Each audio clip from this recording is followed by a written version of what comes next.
Hello everybody, welcome to divinely guided 7777। कैसे हैं आप सब लोग। मैं आ गई हूँ एक और फ्रेश रीडिंग के साथ, और आज की रीडिंग में हम चेक करेंगे कि आपकी क्या राय है अपने पर्सन के बारे में। ठीक है ना। बहुत सारे लोग जो हैं वो कंफ्यूज्ड ही रहते हैं कि उनके पर्सन किस मिजाज के हैं। मुझे तो समझ नहीं आती अपने पर्सन की, पता नहीं उनका क्या दिमाग है, ये है वो है, वो कैसे मिजाज की है, वो क्या सोचती है, वो क्या करती है, वो क्या बोलती है। तो आप अपने पर्सन को किस हद तक जानते हैं।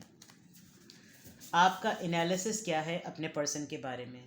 आप उनकी आदतों से, मिजाज से, मूड से वाकिफ़ भी हैं या नहीं, या आप हर वक्त एक क्रियोसिटी और कन्फ्यूजन में रहते हैं कि कैसे हैं मेरे पर्सन। किसी और से आप जानें, या जब तक वो आपको ना बताएं तब तक आपको नहीं पता चलता।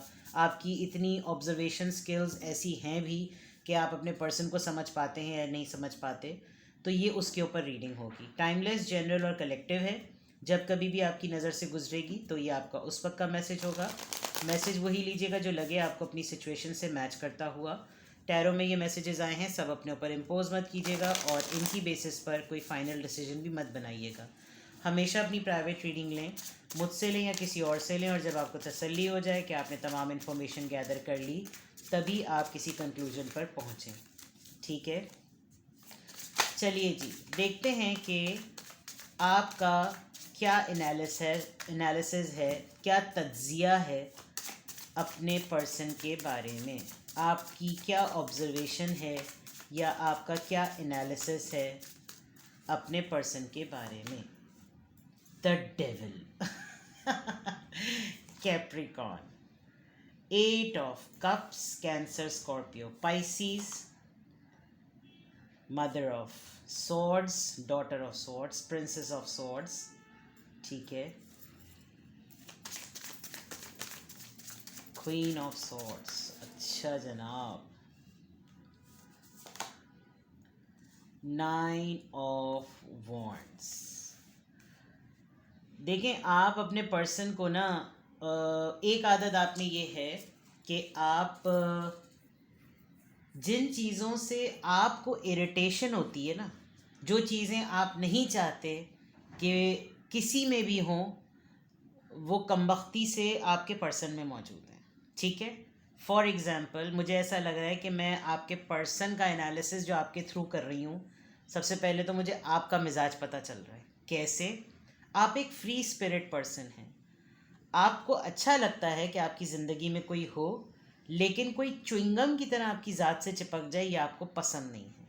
विद द डेविल कार्ड, आप अपने पर्सन को इस तरह से एनालाइज कर चुके हैं कि इनके अंदर एक अननेसेसरी पजेसिवनेस वाला ऑब्सेशन है कि मेरी हो, मेरे हो, और क्या खाया क्या पिया मुझे तवज्जो मिले। In short, a narcissist. ठीक है, आप ये अच्छी तरीके से जानते हैं कि इनको अटेंशन इतनी चाहिए, इनको प्रोटोकॉल इतना चाहिए कि यानी इस नहज तक ये आदमी को पहुंचा दें कि इनको कोई छोड़ के चला जाए।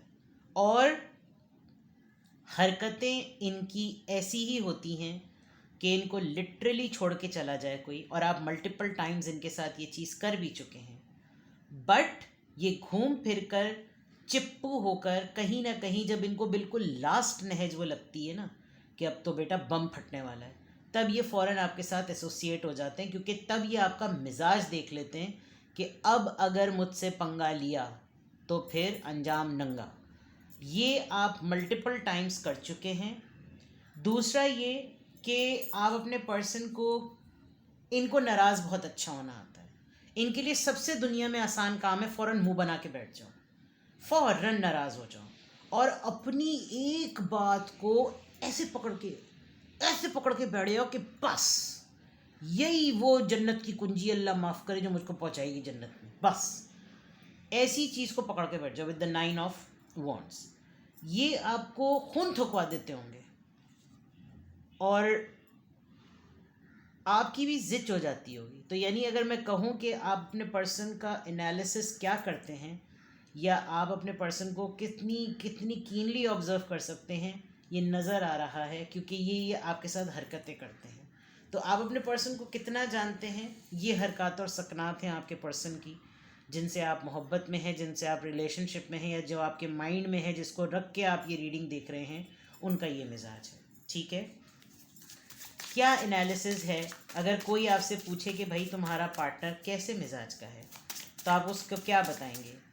इनको ये कुछ ज़्यादा ही ऑब्सेशन है, इनको तंग करने की इतनी आदत है कि लोग इनको छोड़ के चले जाते हैं, इनसे जब तक कुत्ते की तरह ट्रीट ना करो तो ये अपनी औकात में नहीं आते, और एक बात को ये पकड़ के बढ़ जाते हैं। अगर कोई आपसे आराम से पूछे तो आप उसको बड़ी तसल्ली से 2 जुमलों में तारीफ सुना देंगे उनकी। चलिए जी, और देखते हैं आपका क्या एनालिसिस है अपने पर्सन को लेकर। पता नहीं आपने कभी इस एंगल से देखा भी है या नहीं ना। 10 ऑफ कप्स आपके स्पाउस हो सकते हैं, ये मैं बता दूं।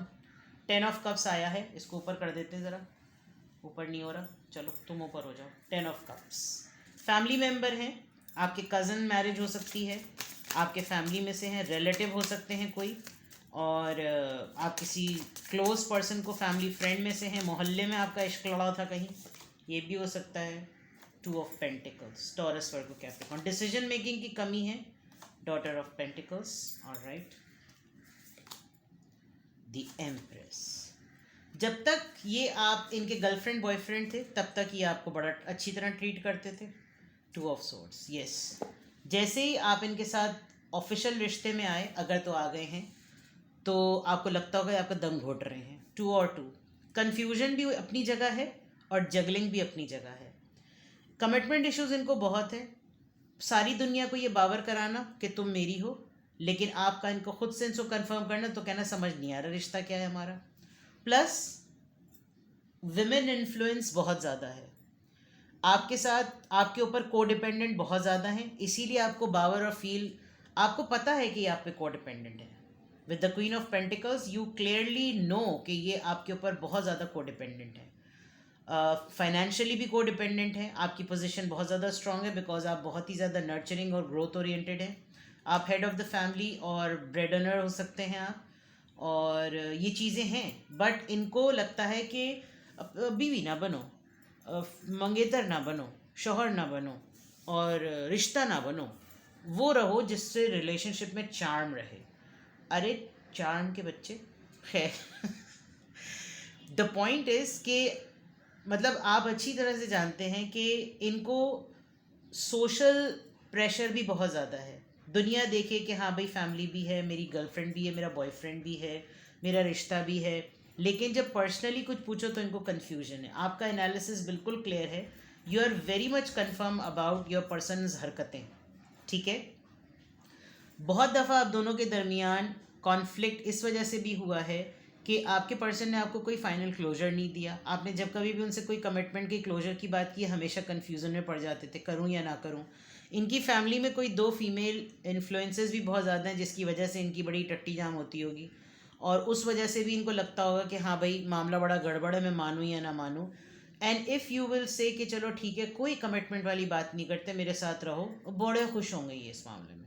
आपको लगता होगा कि हाँ सारी दुनिया की बकवासें करवा लो इनसे, बस काम की जब बात हो तो इनकी कहानियाँ सुनने में फिर तुम लोग बैठ जाओ। तो ये आपका एनालिसिस, जो आपका एनालिसिस है अपने पर्सन को लेकर, वो ये बोल रहा है कि ये इस तरह के होंगे। ठीक है, आई हैव नो आइडिया कि आपने कभी अपने पर्सन को इस नज़रिए से देखा भी है या नहीं, बट आपके पर्सन का पर्सनालिटी ट्रेट जो है वो इस तरह का नज़र आ रहा है।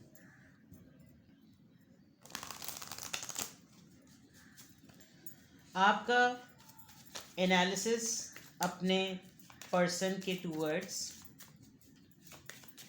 क्या ऑब्जर्वेशन है, क्या एनालिसिस है आपका अपने पर्सन के लिए? Pathway, alright. आप काफ़ी स्पिरिचुअल पर्सन लग रहे हैं और आपके पर्सन आपकी डगर को फॉलो करते हैं, लेकिन ख़ुद से कुछ नहीं करते। मैरिज मैंने कह दिया था कि बहुत सारे लोगों के लिए ये एक फैमिली मैटर है। डिस्पेयर, इनके पास अपनी नाकामियों के सारे इल्ज़ाम आप होते होंगे। इनकी ज़िंदगी में जितना कुछ डिज़ास्टर हुआ होगा वो आपकी वजह से हो गया होगा, और जो कुछ अच्छा हुआ होगा वो इनकी वजह से हो गया होगा। ये आप अक्सर इनको बात लड़ाइयों में कहते भी होंगे। जुडिकेशन, ये इनकी हरकतें बिल्कुल ऐसी होंगी कि आप इनको कोर्ट का रास्ता दिखा दें। आप इनसे, यानी ये आपसे जुड़ने की बातें कम, तोड़ने की बातें ज़्यादा करते होंगे। और आपको लगता भी होगा कि ये जिस लेवल का आपको आजिज़ करते हैं इनको ज़रा नज़ारा करा दिया जाए। 30s में आप लोगों की तमाम चीज़ें इस्टेब्लिश हुई हैं। मैसेज, और right, let's see more, change, community, close circle के हैं ये आपके, अनएक्सपेक्टेड इनकम, ये आपके साथ अपने मतलब के लिए रहते हैं। आप अच्छी तरह से जानते हैं कि इनको कोई और नहीं पूछने वाला। सारी चीज़ें, कभी कभी आपको ये भी फील होता होगा कि इसने मुझे ट्रैप किया, इसने अपने फ़ायदे देखे, इसने हर वो अपना फ़ायदा और बेनिफिट देखा जिसमें इसकी लाइफ सेटल रहेगी, इसको कोई क्वेश्चन करने वाला नहीं होगा, इसको कोई पूछने वाला बोलने वाला नहीं होगा। बट आप ज़रा एक डिफरेंट पर्सन बन के इसके सामने आए हैं और आपने जो है वो बड़ा तगड़े किस्म का मुकाबला किया है। बहुत सारी चीज़ों के लॉस का इन्होंने आपको मोरद इल्ज़ाम ठहराया होगा, जिसमें बहुत दफ़ा ऐसे मकामात आए होंगे जब आपने कहा होगा कि मैं कोर्ट तक ले जाता हूँ तुमको, या मैं तुम्हें कोर्ट तक ले जाती हूँ। ठीक है। दूसरी तरफ अगर मैं देखूँ तो आर्टिफिशियल इमोशंस जो हैं वो ज़्यादा हैं, और रियलिस्टिक पॉइंट ऑफ व्यू से आपके पर्सन का एनालिसिस जो आपकी नज़रों में है वो कम है। फॉर एग्ज़ाम्पल, इनको डिसीजन करने से बहुत डर लगता है, डिसीजन मेकिंग की में बहुत ज़्यादा कमी है। कोई ऐसी चीज़ जिसमें चेंज एक्सपेक्टेड हो, कोई ऐसा स्टेप जिसके अंदर बड़ा रिस्क हो, वो लेते हुए इनकी काफ़ी जान जाती है। आप ये काफ़ी चीज़ें मल्टीपल टाइम्स आप ऑब्जर्व कर चुके हैं। फेक इमोशंस मैं इसलिए कह रही हूँ बिकॉज आप मैसेजेस, रील्स, व्हाट्सएप, इन सब चीज़ों पे इनकी मोहब्बत को बहुत ज़्यादा एक्सप्रेसिव देखते होंगे, लेकिन रियल वर्ल्ड में जब आपको असल ज़रूरत होती होगी तो वहाँ पर इनकी मौजूदगी कहीं नहीं होती होगी। दूसरा ये कि ये पर्सन अपना मिजाज बिल्कुल बदल देता है जब इसके पास अलग से पैसे आते हैं। आपने बहुत दफ़ा नोटिस किया होगा कि रंग ढंग चाल ही बदल जाता है कि जब इसके पास पैसे आते होंगे, और ये इनके पास ये बात भी तैयार होती होगी कि तुमने मुझे जताया है, तुमने मुझे बड़ा एहसास दिलाया है, और बड़ा तुम मतलब इनके पास पैसे भी आ गए ना तो वो भी आप ही की गलती है। अब बस आप ये समझ लीजिए। तो ये एनालिसिस आपका है आपके पर्सन की टूवर्ड्स। इस लेवल तक तो आप अपने पर्सन को जानते हैं। मैं कतई नहीं कह रही कि मैं सिर्फ आपके पर्सन की बुराइयां कर रही हूँ, लेकिन जो फैक्ट नज़र आ रहा है, आप लोग टैरो रीडिंग्स देखते हैं, आप कार्ड्स देखते हैं, आपको कार्ड्स के कुछ के मीनिंग्स भी पता होंगे।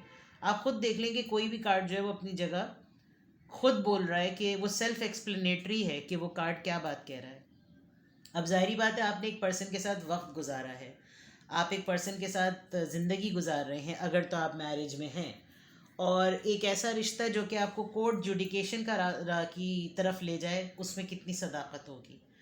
एक ऐसा रिश्ता जो कि पैसे आने पर बदल जाए, वो कैसी सदाकत होगी। एक ऐसा रिश्ता जो कि फ़ैसले के वक्त पीछे हट जाए, उसमें क्या सदाकत होगी। तो ये इस पॉइंट ऑफ व्यू से अगर देखें तो ये आपका एनालिसिस अपने पर्सन के लिए गलत नहीं है।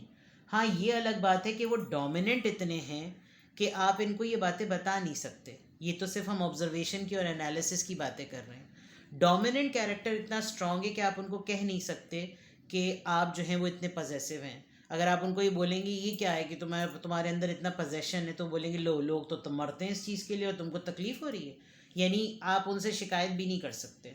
शिकायत भी करेंगे तो भी वो आप ही को दो बातें सुना देंगे, तो यानी फिर तो, लेकिन आपका मीटर भी जब घूमता है तो ऐसा टाइट घूमता है कि फिर आप इनको वाकई इनकी चड्डी टाइट कर देते होंगे।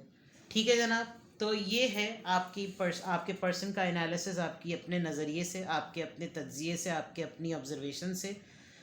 कुछ भी आपसे रेजोनेट करे मुझे कमेंट सेक्शन में बताएं। हाँ, इनको डील कैसे करना है उसकी रीडिंग मैं बिल्कुल अलग कर दूंगी 20-25 मिनट की, कि ऐसे पर्सन को डील कैसे करना चाहिए। ठीक है, तो मैं ऐसा करूँगी कि नेक्स्ट रीडिंग इंशाल्लाह ताला, अगर मुझे याद रहा तो मैं उसके ऊपर ये रीडिंग करूँगी। सही है जनाब, अपना बेहद ख्याल रखिएगा। अगर कुछ और पूछना हो तो डिस्क्रिप्शन बॉक्स में नंबर मौजूद है, कांटेक्ट कर लीजिएगा, और अपना बहुत ख्याल रखिएगा। ठीक है, बाय बाय।